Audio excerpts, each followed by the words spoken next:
제2의 묵상 노트를 찾아주신 분들 환영합니다. 이번 시간에는 진로 선택과 관련해서 주님께서 주신 마음을 나누겠습니다. 그럼 시작하겠습니다. 제목, 진로를 모를 때. 첫째, 일하면서 생각하라. 해보기 전엔 모른다. 뭘 하고 싶은지, 뭘 할 수 있는지, 뭘 좋아하는지 모를 땐 자신의 상황에서 현실적으로 쉽게 얻을 수 있는 일을 잡아서 해보는 것이다. 편의점 알바나 세일즈, 주유소, 택배, 청소일 등등 가리지 말고 우선 손에 잡히는 대로 해보자. 예를 들어 편의점 일을 할 때 간단한 청소부터 물건을 오다하고 정산하고 진열하고 손님 응대하고 재고조사하고 계산대에 서야 하는 등 겉으로 보면 단순 노동 같아 보이는 잡다한 업무로라며 자신의 능력을 시험해 볼 수 있다. 재고조사와 물건 오다를 하며 사람들의 취향을 알 수 있고 고객 응대를 하며 문제 해결 능력과 대화의 기술을 익힐 수 있다. 상품 스탁을 하며 공간 능력을 키우고 물건 계산을 하며 본인이 숫자를 좋아하는지도 알 수 있다. 학교에서 배우지 못하는 실질적인 현장 학습을 통해 사람과 사회를 알 수 있다. 당장 돈이 안 되고 보잘것없는 일 같아도 본인의 적성과 능력을 시험하고 직업과 전공을 결정하는데 도움을 주어 시간적 경제적 손실을 막을 수 있다. 혹은 적성인 줄 알았는데 그 일이 본인에게 적합하지 않다는 걸 알게 될 경우도 있다.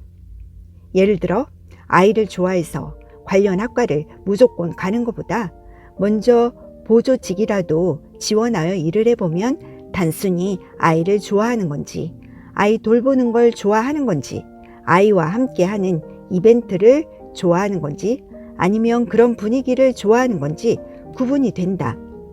학교에서 알려주는 것은 기초의 한 일부분일 뿐 생각지 못한 변수가 많은 현장에서의 상황은 많이 다르기 때문에 직업을 결정하는데 참고가 된다. 화장품 가게에서 일을 하며 메이크업을 해주거나 화학 성분을 살펴보다가 화학이나 미술 쪽에 관심을 가질 수도 있다. 패션에 관해서도 옷을 파는 사람, 유통하는 사람, 골라주는 사람, 입어주는 사람, 디자인하고 만드는 사람 등 한 분야에서도 선택의 길은 많다. 창세기 1장에서 하나님이 각종 씨 맺는 열매와 채소, 나무들을 종류대로 만드셨듯이 사람의 길도 다양하다. 둘째, 나의 뿌리를 살펴보라. 콩 심은 데 콩 나고 팥 심은 데 팥 난다는 속담처럼 태초에 나의 조상이 심어놓은 씨는 나의 유전자 안에 답이 있다. 자신을 알고 싶으면 부모님을 살펴보면 된다. 유전자의 영향으로 의사 집안에서 의사가 나오고 군인 집안에서 군인이 나고 연예인 자녀가 또 연예인이 된다. 창세기 49장에서 야곱이 12아들에게 그들의 기질대로 유언을 한다. 그들은 이스라엘 12지파의 시조가 되는데 어떤 지파에 속하느냐에 따라 부르심의 소명이 다르다.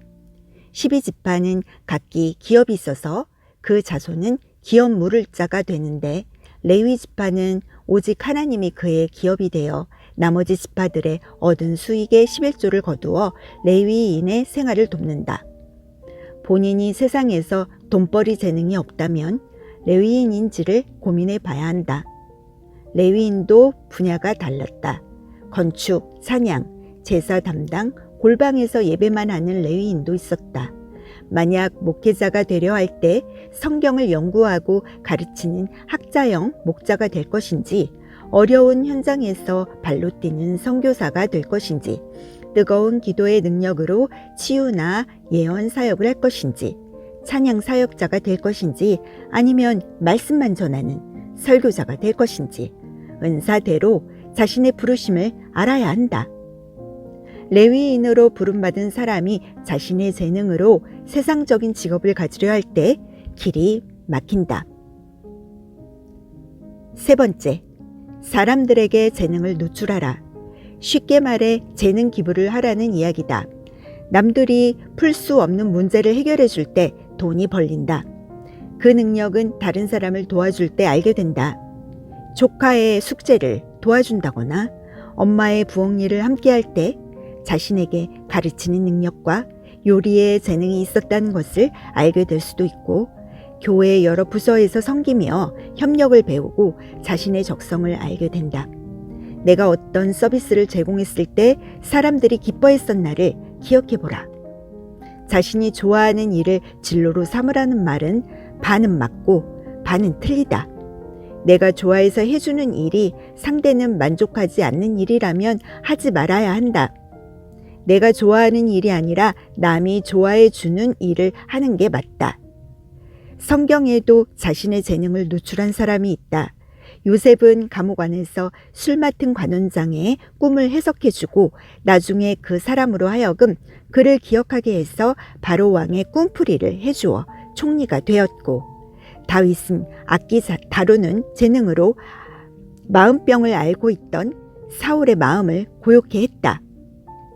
네 번째로 자신의 기질과 신체적 조건, 생활 사이클, 성격, 체력 등이 고려된다. 내형적인지 외향적인지 아침형 인간인지 저녁형 인간인지 조직 생활이 맞는지 아니면 자유로운 직업을 원하는지를 판단해야 한다. 하나님도 사사를 쓰실 때 어떤 이는 탄식의 기도를 하는 자로, 어떤 이는 싸우는 자로, 어떤 이는 기적을 일으키는 자로, 어떤 이는 외치는 자로, 어떤 이는 동역자로, 어떤 이는 복음 전하는 자로 쓰셨다. 에스더나 사울과 같이 외모와 성품이 겸비된 자는 그에 걸맞게 왕과 왕비로 세우셨다. 그러므로 나를 바로 아는 게 중요하다. 다섯 번째, 은에서 찌꺼기를 제하라.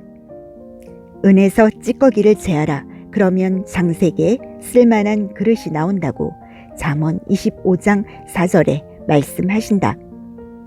사람은 모두 깨끗한 그릇이었는데 죄로 인해 본인의 모습을 바로 보지 못한다. 진로를 위한 노력을 하기 전에 방향을 먼저 정해야 하는데, 그러기 위해서는 나는 어떤 그릇인지를 알아야 하며 알기 위해서는 깨끗해야 한다. 인간의 마음속에 있는 불안, 염려, 좌절, 거절, 수치감, 욕심, 분노, 질투, 상처 등의 눈이 멀어 내 안에 있는 보석 같은 재능을 보지 못하고 하나님께로부터 오는 좋은 것들을 담지 못한다. 더럽고 깨진 그릇은 아무 역할도 할 수 없는 것처럼 주님 앞에 매일 씻고 깨진 마음을 회복하지 않으면 안 된다. 이상으로 진로를 찾는 방법에 대해 묵상해 보았다. 사람은 불완전하여 태어나 보니 이미 깨져 있고 어디서부터 풀어야 하는지 막막한데 진로를 알아가는 과정도 쉽지 않다. 성경에 비밀을 푸는 힌트가 있는데 풀어보려는 고민도 하지 않고 교육을 통한 세상적인 방법으로 해결할 수 있을 거라고 생각했다. 그러나 순서가 틀렸다. 하나님 안에서 귀에 있는 대로 할 수 있는 일을 하며 길을 찾는 게 먼저였다. 지금도 어디선가 내가 했던 고민을 하고 있는 누군가를 생각하며 오늘의 묵상을 마무리한다. 2023년 5월 마지막 주 제2의 묵상 노트로부터